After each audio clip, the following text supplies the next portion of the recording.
Bonjour tout le monde. Donc nous allons aujourd'hui continuer le cours avec la présentation 4 sur les équilibres des solutions. Alors, nous allons d'abord commencer par quelques définitions. On va définir ce que c'est que la solubilité.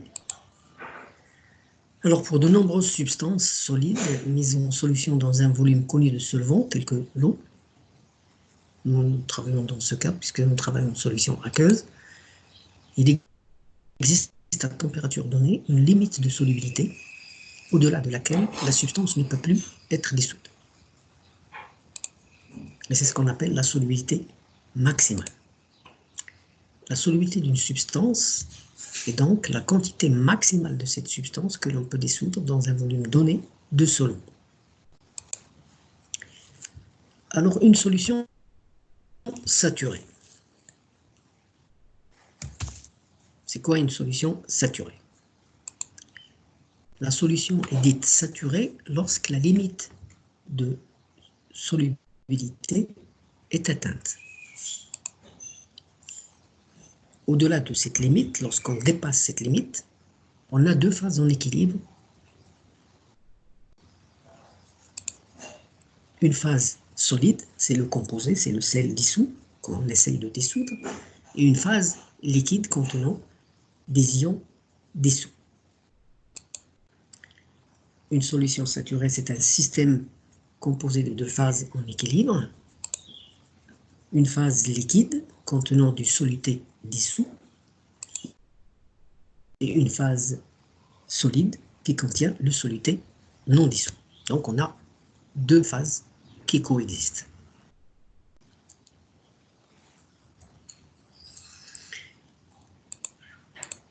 On va prendre un bécher avec une certaine quantité d'eau et on va essayer de dissoudre un composé A de masse petit m. Donc là, dans ce cas, on constate que le composé A est totalement solubilisé.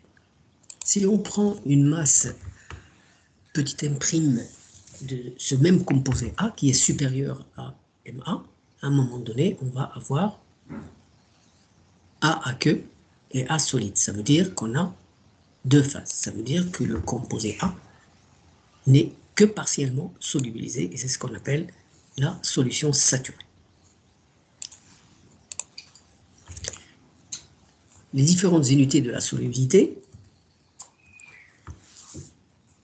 Alors, vous trouverez dans des livres solubilité en grammes par 100 ml, en grammes par litre et en mol par litre.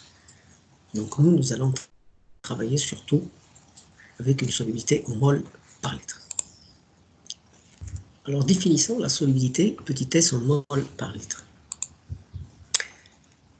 La solubilité petit s d'un composé, c'est le nombre de moles maximal de ce composé qu'on peut dissoudre dans 1 litre de solution.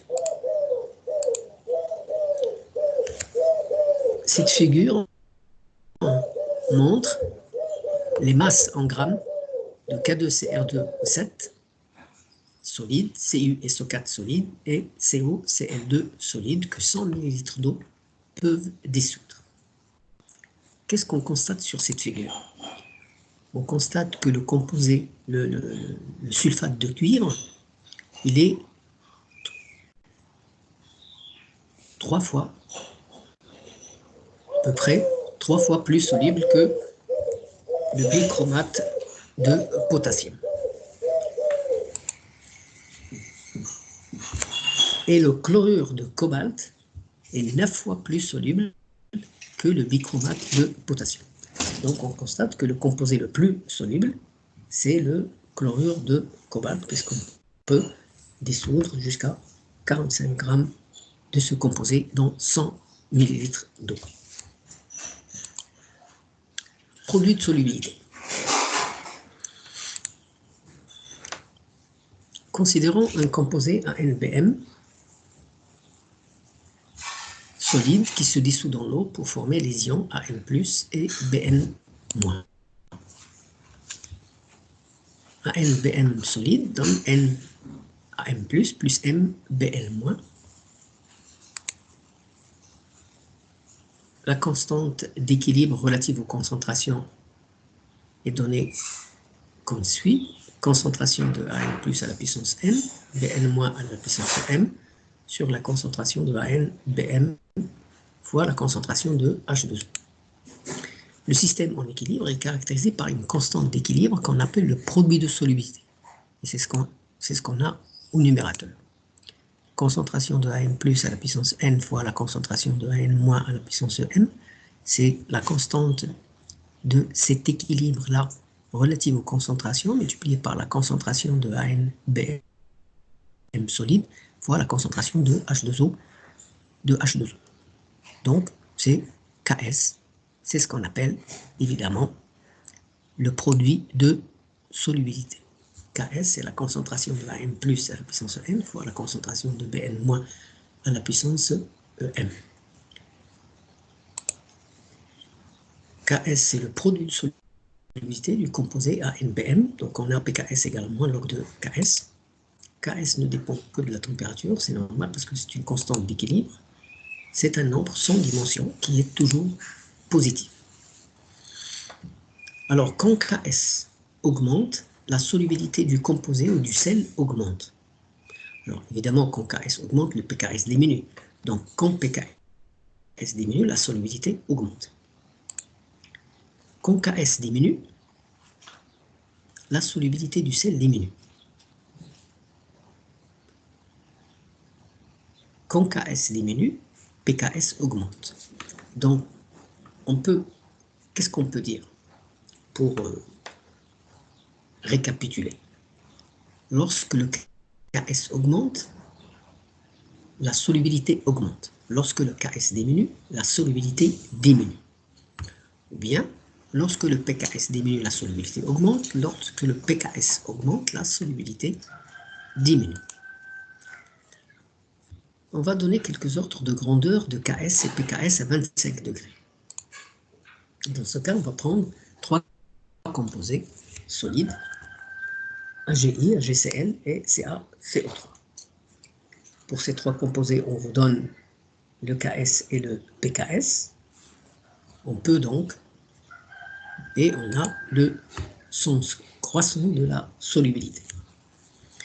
Alors, quel est le composé le plus soluble ici? Qu'est-ce qu'on a dit? Plus le Ks augmente, plus la solubilité augmente. Et on voit que le Ks augmente de gauche vers la droite. Donc le composé qui a le Ks le plus élevé, c'est CaCO3. Ou bien le composé qui a le pKs le plus petit, c'est CaCO3, donc c'est le composé le plus soluble.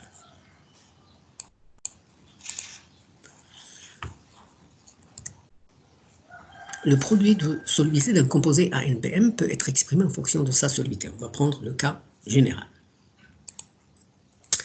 Prendre l'équilibre ANBM solide qui donne NaM+, plus MBN. État initial, on prend un composé solide ANBM à une concentration C0. On a 0 en AN+, et 0 en BN-. À l'équilibre, C0 moins S, NS, MS pour BN-. La concentration de AN+, c'est NS, la concentration de BN-, c'est MS. Le produit de solubilité de ce composé, c'est la concentration de AN+ à la puissance n fois la concentration de BN- à la puissance m. On remplace les concentrations par leurs expressions et on a Ks, c'est ns à la puissance n fois ns à la puissance m, et on continue à développer jusqu'à l'obtention de la solubilité en fonction du produit de solubilité. Dans le cas général, la solubilité, c'est 1 sur n plus m de Ks sur n à la puissance n fois m à la puissance em. Un mot sur les conditions de précipitation.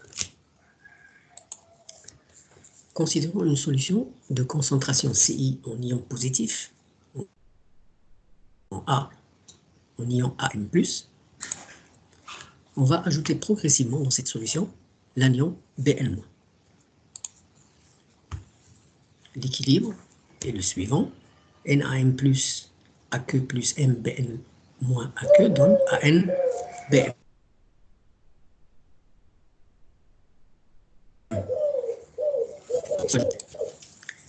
On prend un exemple, on prend la division BP+, c'est-à-dire le plan de plus, une solution de PP de plus, à laquelle on va ajouter des ions Cl-.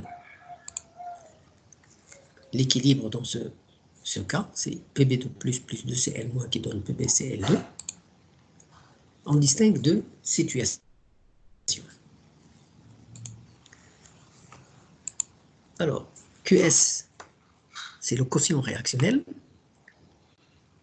Il est égal à la concentration de Am plus à la puissance n fois la concentration de Bm moins à la puissance n. La première situation, Qs inférieur strictement à Ks, au produit de solubilité. Qu'est-ce qui se passe dans ce cas? Évidemment, le quotient réactionnel il est calculé à partir des concentrations initiales en ions. Dans notre exemple, le QS, le quotient réactionnel, c'est la concentration de Pp2+, fois la concentration de Cl- au carré, inférieure strictement à Ks. La solution dans ce cas reste limpide, ça veut dire une seule phase. Il n'y a donc pas de précipité. La solution n'est pas saturée et ce sont les conditions de non-précipitation. Deuxième situation, ce quotient réactionnel QS égale à KS. Exemple, Pb de plus fois Cl- au carré égale à KS. Dans ce cas, la solution est saturée. Il y a existence d'un précipité, ce sont les conditions de précipitation. Normalement, c'est supérieur ou égal à Ks. Ça veut dire quoi? Ça veut dire lorsque le quotient réactionnel est strictement inférieur à Ks, on n'a pas de formation de précipité, on a une seule phase. Et à partir de Ks, lorsque le quotient réactionnel est égal ou supérieur à Ks, ce sont les conditions de précipitation. On va passer au calcul de la solubilité.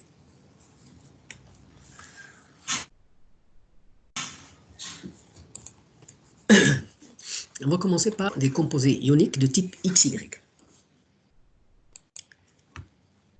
On va prendre le cas du chlorure d'argent AgCl, pKs égale 9,8 dans les conditions standards. L'équilibre de dissolution, c'est AgCl solide qui donne Ag plus AQ plus Cl moins AQ.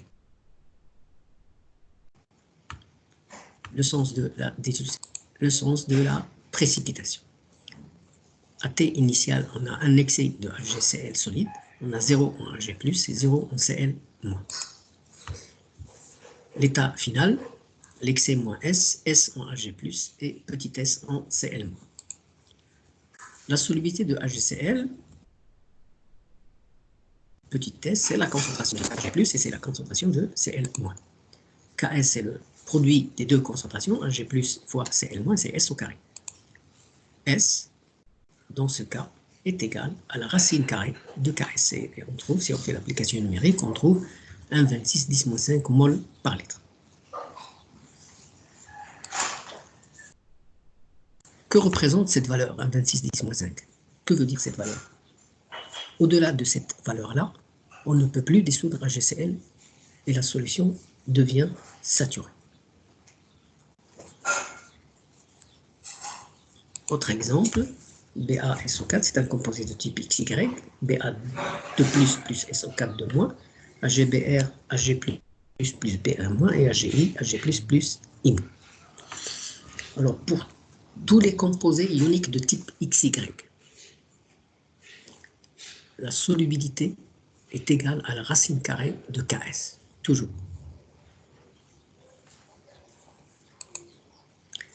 On passe au composé ionique de type XY2. On va prendre le cas de Mg OH deux fois. X c'est Mg, Y c'est OH. Mg de plus, OH moins. l'équilibre de dissolution, MgOH2 fois solide, donne Mg2 plus de OH-. État initial, excès de MgOH2 fois, 0 en Mg2+, 0 en OH-. État final, excès moins S, S pour Mg2+, et 2S cette fois pour OH-. La solubilité, c'est la concentration de Mg2+, et la concentration de OH- dans ce cas sur 2. Donc, Mg2+, c'est S, et OH-, la concentration de OH-, c'est 2S dans ce cas. Le produit de solubilité, c'est la concentration de Mg2+ fois la concentration de OH- au carré. Donc, on remplace par leurs expressions et on tombe sur 4S au cube. Ks égale à 4S au cube. S, la solubilité dans ce cas, les composés de type X, Y2, la solubilité, c'est la racine cubique de Ks sur 4. Autre exemple, CaOH de fois, donc plus de OH-, CaCl2, c'est Ca2+, plus 2Cl-. Et vous avez Ag2CrO4, c'est 2Ag+, plus CrO4, 2-. Tous les composés de type XY2, la solubilité, c'est la racine cubique de Ks sur 4. On prend un exemple. On vous demande de calculer la solubilité du chromate d'argent, Ag2CrO4, sachant que le produit de solubilité de ce composé est égal à 3 10 à la puissance moins 12. Bon, composé de type XY2, tout de suite, la solubilité, c'est la racine cubique de Ks sur 4. On fait le calcul et on tombe sur une valeur de 9,08 10 à la puissance moins 5 mol par litre. On va faire un exercice ensemble. Au cours d'un titrage, les ions Ag+, Cl- et CrO4- coexistent ensemble en solution. On vous donne les Ks de deux composés. Ks de AgCl 1,56 10-10 et Ks de Ag2CrO4 9 10-12. Question, quel est le composé qui précipite le premier? Alors, les deux Ks, pour les deux composés, n'ont pas la même expression. Ça veut dire quoi? Ici, on a un composé de type XY. On a vu que la solubilité, c'est la racine carrée de Ks. Composé de type Ag2CrO4, composé de type XY2, solubilité, c'est la racine cubique de Ks sur 4. Donc, on n'a pas la même expression. Il est donc, pour répondre à cette question, il est indispensable de calculer les solubilités dans chacun des deux cas et de les comparer. Commençons par le composé AgCl. Ks égale à S au carré, c'est un composé de type XY. Donc S est la racine carrée de Ks. On calcule et on a 1,26 10 à la puissance moins 5 mol par litre. Le composé Ag2CrO4, c'est un composé de type XY2. S, c'est la racine cubique de Ks sur 4. Calcul, on trouve 1,31 10 à la puissance moins 4 mol par litre. Eh bien, c'est AgCl. Donc, AgCl doit précipiter le premier, car il est moins soluble que Ag2CrO4.